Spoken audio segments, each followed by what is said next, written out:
Well, I actually came to England to a Jewish boarding school here in Hove 2 years prior to Whittingham, 1957. And my parents sent me and my sister to Aria House School, and we stayed there for 2 years. And there were some issues with the school itself, and it actually closed a year afterwards. But in '59, I moved to Whittingham, and I first started in Handcross for 2 years, and I didn't know it at the time, but Handcross had just opened that year. And in '61, I came to Brighton here, and stayed till '66, when the school moved back to Handcross. And after that, after finishing Whittingham, I went up to Salford University in Manchester, and I did a engineering degree there, and I actually spent another 4 years in research and obtained a PhD in solid state electronics. And at my graduation, my father didn't show up, and my uncle showed up, and he said, you know, you better go back to Germany, which is where I was born and where my parents lived. Said he's not feeling so well, and that week he passed. And although I had already emigrated to Canada with my wife, we ended up spending the year in Germany to help my mother liquidate their business. And then back to Canada, and I've been in Montreal ever since. It's almost 50 years. Yeah. And what do you remember about the friendships that you formed at school? It was quite an international school in the 60s, wasn't it? Yes, I didn't get that culture shock that you got when you first arrived, that you might have heard some of the other boys say, because I'd already spent 2 years in boarding school, so I was quite acclimatized to that. But the thing about Whittingham was, it really was a community within a community, I should say that, because we didn't actually have that much contact with the outside world. It was a little world to itself. And the school itself had changed over the years since the early 30s when it was founded. It had changed several times in character, but there was one common theme, and that was you were all from abroad, or many of you were from abroad. You were away from your parents, you came there at a young age, and this was home. And in fact, it was a little strange to come back home. You were more strange to your parents than you were when you came back to school. So, and we obviously formed lifetime friendships. What was also unique at the school is that it closed in '67, very suddenly, unexpectedly, although the writing was on the wall. It was financial reasons, etc. And it really imploded, and many boys were left hanging there with, you know, ready to take O-levels or A-levels, and they scrambled to finish their education and move on.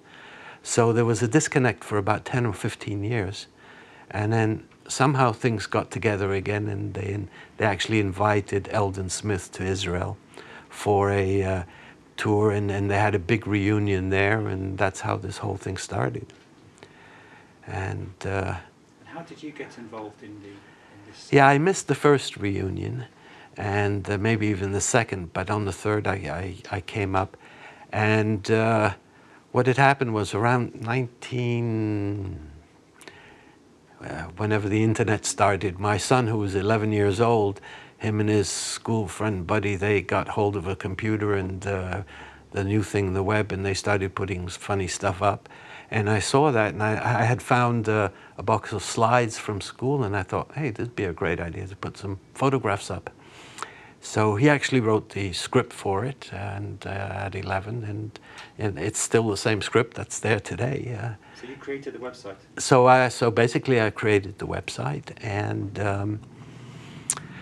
I put some pictures up, the ones I processed, and obviously wrote to friends of mine, friends of ours at the school, And before you know it, they sent me pictures and uploaded them, and this just had a life of its own.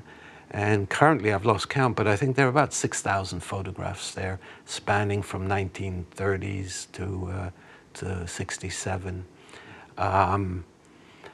As the website grew, a lot of the written material that Eldon Smith had, he had arranged for the University of Southampton to archive all our material, and he sent it to me first for scanning, and so I scanned it and uploaded it, and so there's about 10,000 pages of scanned documents up there. So as I say, and it's been around since '98, so that's it's getting close to 25 years. So it's a wealth of information that from the school days. How would you describe the impact of the website in helping the boys reconnect? Initially, the website was a fairly strong focal point because I could put an announcement up of the next reunions and people would see that. And with the advent of social media, Facebook and WhatsApp now, it's drifted in that direction, and quite frankly, that suited me because for me, my interest just was to make the website an archive of the school, photographs and documents. So the activity has moved to there, but originally the website was a good connecting point for the old boys, I should call them. Yeah. And how can you explain that so many boys feel such a strong attachment to the school after all these years? It's difficult to say. It's really difficult to say, and I know the feeling that it's because you're time warped back into this era, and you'll probably see this afternoon, and the guys are hugging each other, and they're, recalling their old pranks and old stories about the school, and it feels like you're in the Twilight Zone. You've come back and you've come back 60 years, and you remember everything, and the friendships, and then about 6 o'clock this evening, everybody's going to disperse and go away, and you have to slap yourself and say, "Was this real?" And so it's a real experience, and many of these friendships lasted a lifetime, and it really was family to us. I mean, they were all my brothers and sisters, all my brothers, And what happens during the reunions? Well, in past reunions, they were a lot more formal. We used to have some guest speakers. There were some of the boys who were very successful came in and gave presentations, and it was a fascinating event. And during the actual event, we just have the dinner, a few speeches, and I don't know if that'll happen today in this venue here, but in the past there were speeches, and generally we introduce some of the teachers used to show up, and there's one of them showing up this time, but sadly, most of them have passed away. And clearly, the Old Boy Association brings together people from all different parts of the world. Correct. Would you say there's a particular identity that's stronger than another identity, or is it sort of is the memory of the school sort of strong enough to bring people together, as it were, on an equal sort of basis? The school had transitioned through. If there's a book there by Eric Shanes called Jake Legacy, and he describes the school transitioning about 8 phases of it, and its composition, its ethnic composition had changed several times. It was originally a very British boarding school, and then it became much more internationalized. And towards the end, it's been very much more an Israeli-connected activity. And the Israelis have been the movers and shakers to organize the reunions. And so They're the ones who are very active now, but the Iraqis and the Turks and it's amazing. We have a couple of people who had never been to a reunion before, and they've showed up and they're really enjoying themselves now. As I say, we were very close knit. We were away from home, and this was a home from home. And it's not just knowing people and remembering pranks and whatever else we got up to, but it's a very close connection. Can you just explain why the school became so internationalised at a certain moment?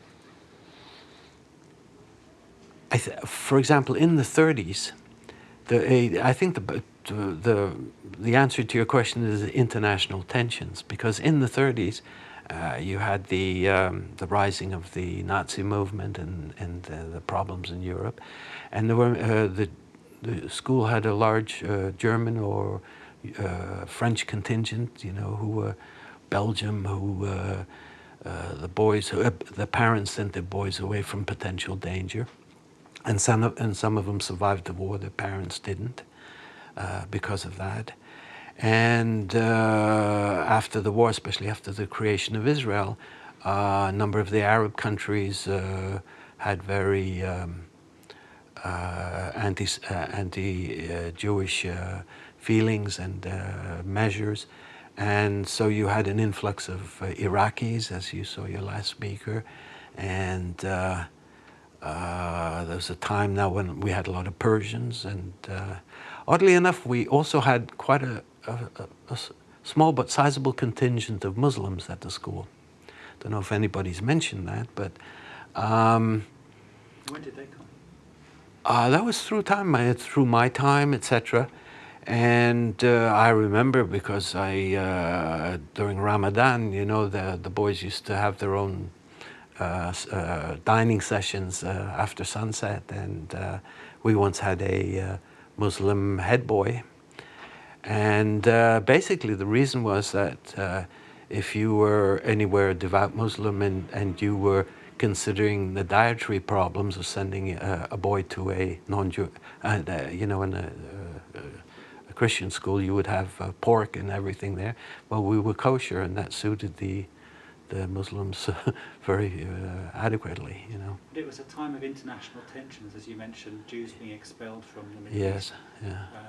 And yet you have this sort of kind of a coexistence in the school. I mean, was the school immune from those outside pressures? Yes, yes. I really think they were. You know, no, we didn't have any of those kind of tensions inside. It wasn't based on a national. It was based, you know, our togetherness was more ethnically. Not myself coming from Europe, but you know, a lot of these guys became best friends, and.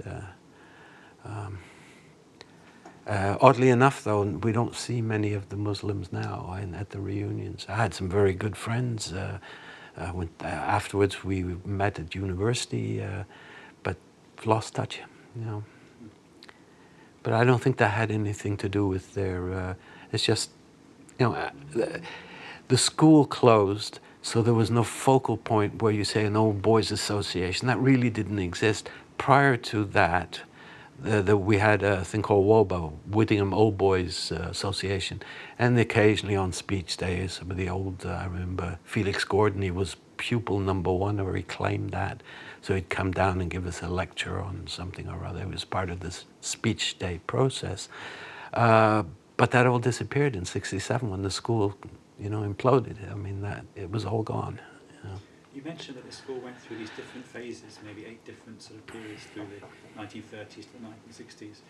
It seems amazing to me that it still managed to keep some kind of identity or cohesion through all those changes. I'm wondering, you know, how you could explain that, or what was this identity?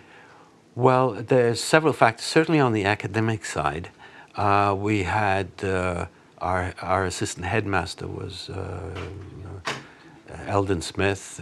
We nicknamed him Schmutz. I don't know where that name came from, but he he was the guy, one of the guiding lights in this whole process, certainly on the academic side. He was also instrumental in recruiting some excellent teaching staff. And there was a high caliber of teaching. I mean, John Murray was, he might have been mentioned before, some people, but he was, his father was a famous Shakespeare critic, well known, and he wasn't as illustrious as his dad, but he wrote spaghetti western novels, so he was very, Gerald Coshot was a composer, well known, had his own BBC spot with his quartet somewhere every Sunday. So there was some very high caliber staff, and you had the luxury, especially at A levels, of being 3-4 in a class, and this was like and being with some very good teaching staff. So the academic part of it lasted through its whole period, and very much through Eldon. And Eldon joined the school in 35, 36. So he'd been there through the through the war years, and he did a good job. And of course Halevi as well. And the Jewishness of the school went through him, and the academic side through Eldon. If you had to sum up what the Old Boys Network has meant to you since leaving the school in a few sentences. I can't. I'm sorry. It's a community. It's my memory. It's my childhood. It's friendship. I can't really. It's hard to tell, And I'll say I won't come next reunion. It's too much bother. But I sure show up every time, and it's fun to see these guys. Real fun. And I think they're saying, sadly, I've heard many people are saying this might be the last one, but I don't think so. I don't think so.